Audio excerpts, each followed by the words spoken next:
She said it was meant to strengthen our relationship and help us grow as a couple. The emotional weight of the moment hung heavily in the air, almost suffocating. I stood there, my heart aching as I tried to process the flood of emotions crashing over me. I looked at my wife, the woman I had spent the past 17 years of my life with, the woman I thought I knew completely. How could she do this?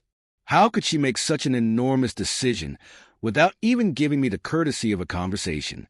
I felt anger rising within me, my hands trembling as I struggled to maintain my composure. "You thought I'd be okay with this?" I asked, my voice cutting through the heavy silence. "After all these years, you thought I'd be fine with you being with someone else, without even discussing it with me first?" She was still crying, her shoulders shaking as she pleaded with me. "I thought we could handle it," she said, her voice barely above a whisper. "I thought we could talk about it eventually, but I just wanted to experience something different. I needed something more." "Something more?" I repeated, feeling a sharp pain in my chest, as if she had torn a part of me away. For years, I had been her partner, her confidant, the person she relied on for everything. And now, I stood here, facing the painful truth that she had been hiding something from me for who knows how long. It was hard to even look at her. The trust we had built, brick by brick, over nearly 2 decades had crumbled in an instant. I ran my hand through my hair, struggling to make sense of it all. "So, this is what you've been doing all along?" I asked, my voice thick with disbelief. "You've been seeing this guy, and you didn't think to talk to me about it? You didn't think to ask if I was okay with it?" "I didn't want to hurt you," she replied, her voice filled with guilt. "I didn't want to push you away. I thought if I brought it up, you'd be upset, and it would cause problems. I didn't want to risk losing everything we have, and yet, here we were. I had never felt so lost in my life. Everything we had built, our family, our business, our shared dreams, suddenly felt like distant memories, a facade that had been masking something much darker. The thought of her being with someone else, of her feeling the need for someone else, gnawed at me. It wasn't just a betrayal of our marriage. It felt like a betrayal of everything I believed about our life together. "I don't know who you are anymore," I said, my voice trembling but firm. "You've made decisions without me, broken our trust, and now you expect me to just forgive you? To act like everything is fine?" "I don't expect you to forgive me right away," she replied, her voice barely audible. I just wanted to be honest with you. I couldn't keep lying anymore." In that moment, a surge of anger rose within me. "Honest? Honest," I repeated, my voice rising. "You've been lying to me for who knows how long, and now you think telling me this is honesty? You've been with another man behind my back, and now you want to act like we can just sit down, talk, and fix everything." She lowered her head, shame evident in her expression, and tears filled her eyes. "I'm sorry," she whispered. "I really am.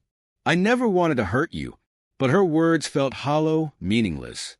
I couldn't just forgive her, not after everything she had done. I thought about the life we had shared, the years we spent building a home, raising our daughter, and creating a life together. I thought about the trust we had nurtured, now shattered in an instant. "I can't do this," I said, my voice trembling with emotion. "I don't know if I can even look at you the same way again. You've broken everything." She reached out toward me, but I instinctively stepped back, my chest tightening with overwhelming emotions. "Please don't touch me," I said, my tone harsher than I intended. "You've crossed a line I can't ignore. I can't pretend this didn't happen. You've destroyed my trust, and I don't think I can ever repair it. I never meant to hurt you," she repeated, her voice barely above a whisper. "I never wanted things to turn out like this." "Well, they have," I shot back, bitterness lacing my words. "You made your choice, and now you have to live with the consequences." For a moment, there was only silence between us. The weight of the years we had spent together bore down on me, and the pain of her betrayal cut deeper than I had ever thought possible. My thoughts drifted to our daughter, how this would affect her, and my heart twisted with anguish. I couldn't stay in a marriage built on lies and secrets. Not anymore. I want a divorce, I said firmly, my voice leaving no room for argument. I can't keep living like this. I can't be with someone who doesn't respect me enough to communicate openly. Her face crumpled as tears streamed down her cheeks. Please, don't do this, she sobbed. I love you. I never meant for this to happen, but it was too late. Her love, her apologies, they didn't matter anymore. I had given everything to this marriage, and she had betrayed me in the worst possible way. There were no more words left to say. The decision was made, and there was no going back. As I walked out of the room, leaving her behind, I felt an eerie emptiness settle within me. The future I had once envisioned, the life I had imagined with her, with our daughter and our shared dreams, had crumbled before my eyes. I didn't know what the next steps would be or how I would navigate the painful road ahead. Divorce would be a difficult and heart-wrenching process. But one thing was certain. I couldn't stay in a broken marriage any longer. I couldn't stay in a relationship where trust had been broken beyond repair. The journey ahead would be long, but I had to focus on healing and rebuilding my life. For the first time in a long time, I had to think about what was best for me, even if it meant letting go of the life I thought I knew. I couldn't change what had happened, but I could control how I moved forward. I had been betrayed, but I refused to let that define me. The road ahead was uncertain, but one thing was clear. I was done living a lie. Whatever came next, I would face it head-on, stronger than before. I'm leaving, I said, the words bitter on my tongue as they left my mouth. My hands trembled while I gathered my belongings, hastily stuffing clothes into a duffel bag that felt far too light compared to the weight of my decision. I'll be at a motel. We'll figure out the details later, but I need space to think. The words felt hollow, as though I was speaking someone else's truth. This wasn't who I thought I was. This wasn't the life I had envisioned for myself.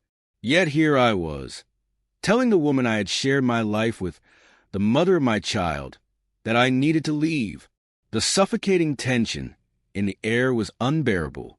I could barely breathe as I turned away, leaving the resort behind, the place where we had spent so many weekends together, laughing, building memories, now felt like a museum of everything that had gone wrong.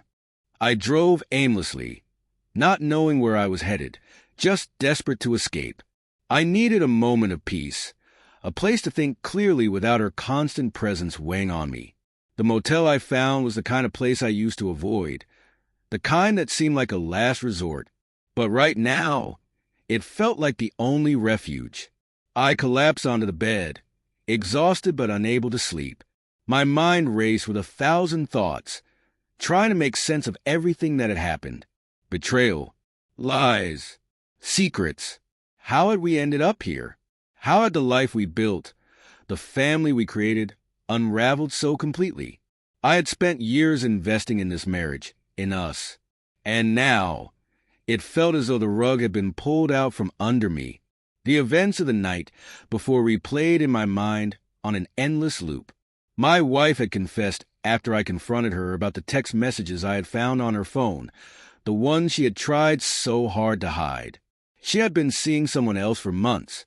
I had never felt so blindsided in my entire life. I had trusted her, loved her, and she had thrown it all away for a man I didn't even know. Worst of all, she had been lying to me the entire time, making excuses, manipulating me into believing everything was fine when it was anything but. The next morning, I woke up with a heavy heart. Sunlight streamed through the motel curtains, but it did little to lift the dark cloud hanging over me.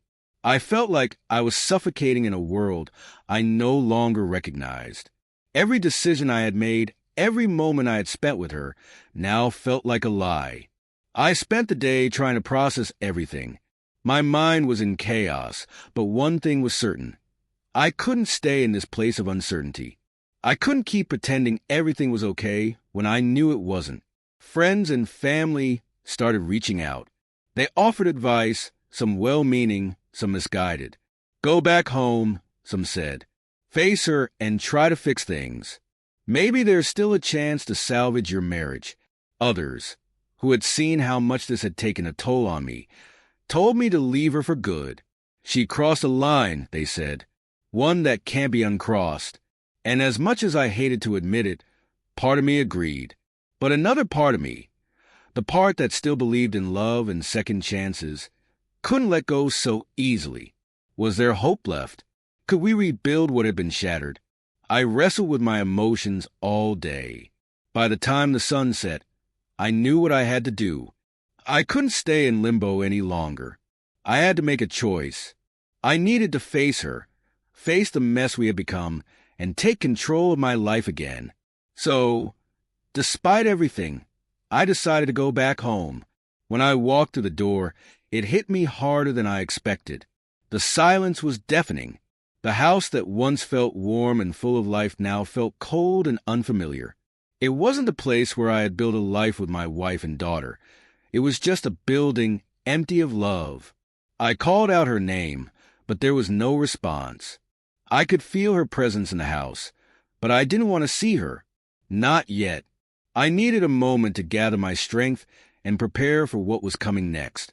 I found her sitting on the couch, her face streaked with tears, her hands twisting together as if waiting for something, anything, to make things better. When she saw me, she stood up, the words already forming on her lips. But I cut her off before she could speak. "This is my house," I said, my voice firmer than I felt. "You're the one who messed up. You're the one who opened up our relationship without my consent. You need to go." I watched her face crumble, shock and hurt filling her eyes as if she couldn't believe what she was hearing. She opened her mouth to argue, but I wasn't having it. I had heard enough lies, allowed myself to be manipulated for far too long. She stood there for a moment, struggling to find the right words, but nothing she could say would fix what had been broken. Finally, she spoke, her voice trembling. "I don't have anywhere to go. Please don't do this. I know I messed up, but we can fix it. We can work through this. I swear," she said, her voice desperate. But I didn't budge. Her pleas didn't affect me anymore. This wasn't a moment for forgiveness or giving her another chance. She had made her decision, and now she had to deal with the consequences. For years, I had protected her, made excuses for her, and tried to believe in something that wasn't real. But now, the truth was crystal clear, and I couldn't ignore it any longer. "I've already booked a hotel room for you," I said firmly. "I can't let you stay here. Pack your things and leave." The fight drained out of her as she stared at me, unable to argue anymore. She slumped in defeat and quietly began gathering her belongings. I felt nothing. I had expected anger, frustration, or even the sting of betrayal. But instead, I felt numb. This was it, the end of our marriage. There was no going back. As she packed, my mind drifted to the years we had spent together. The good times, the bad times, and even the quiet moments where we simply coexisted, content in our routine. I had clung to those memories, trying to convince myself they mattered. But now they felt hollow and empty. No matter how hard I tried, I couldn't forget what had happened. I couldn't unsee the betrayal. When the door closed behind her, it echoed in my heart, final and unchanging. She was gone, and as the silence filled the house, I felt both lighter and heavier at the same time. This was truly the end. There was no going back. The next morning, my daughter approached me, sensing that something was wrong. She ran to me and wrapped her small arms around my waist. "It's okay, Dad," she said softly. "You don't have to be sad. We'll be okay." In that moment, something inside me broke. I had always seen myself as the strong one, the protector who held everything together. But her words made me realize that it was okay to let go, to feel vulnerable. I wasn't perfect. I was just a father, just a man, trying to make sense of this mess called life. For the first time, I cried in front of her. I wasn't ashamed. I needed to cry. And now, I'm writing this during my lunch break because I need to process everything that's happened. After work, I'll be meeting with a divorce lawyer. This decision is hard, one I never imagined I'd have to make. But deep down, I know it's the right one. Our marriage is over. It's time to move forward. There's no more hope. No more second chances. I have to let go of the past and start rebuilding my future. I don't know exactly where that future will lead me, but one thing is certain. I will be okay. I have to be.